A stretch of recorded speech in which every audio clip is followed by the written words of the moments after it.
Bonjour, on va parler avec vous de bilan carbone. Alors, les points clés d'un bilan carbone, d'abord, qu'est-ce qu'on prend en compte quand on fait un bilan carbone? Alors, quand on fait un bilan carbone, on compte tous les flux physiques qui sont associés à l'entreprise et non pas dont elle est responsable, mais dont elle dépend. Alors, je prends l'exemple, donc l'énergie qu'on consomme, on la prend en compte, mais aussi la fabrication de ce qu'on va acheter en tant qu'entreprise. Donc le bilan carbone de nos fournisseurs rentre dans notre bilan carbone. Donc typiquement, au niveau de la distribution, les produits qu'on va mettre en vente rentrent dans le bilan carbone. Voilà.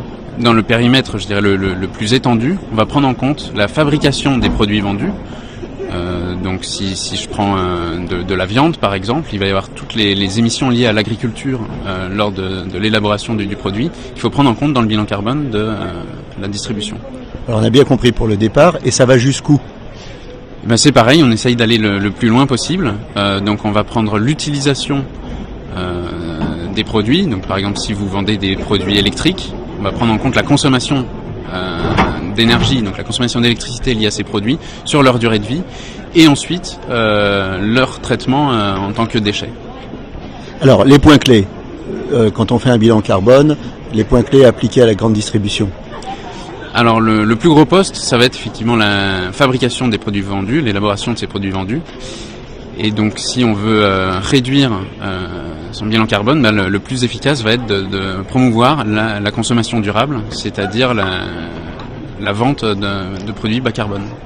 Je suppose qu'après, donc, c'est la logistique, il faut les amener, ces produits. C'est ça. Ensuite vient la logistique, donc tous les camions qui sont sur la route, on reste majoritairement en transport routier, et donc ça va être la consommation de carburant des camions. Le froid aussi peut-être, non? Alors le froid c'est très intéressant parce qu'il y a la fabrication, la production de froid est associée à deux sources de gaz à effet de serre. D'une part, l'énergie consommée par les groupes froids donc émet des gaz à effet de serre, et aussi les fluides frigorigènes utilisés dans ces groupes froids. Il y a parfois des fuites.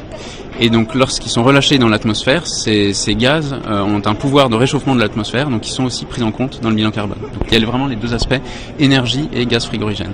Alors selon votre expérience, les principaux leviers sur lesquels on peut agir? Alors c'est plus facile d'agir sur ce qu'on contrôle, hein. Donc les groupes froids on les choisit,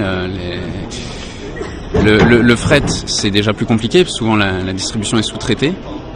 Et puis dernier ressort, ça va être la fabrication des produits vendus, parce que là on s'éloigne encore du périmètre, et donc ça va être plus dur d'agir sur le bilan carbone de ses fournisseurs.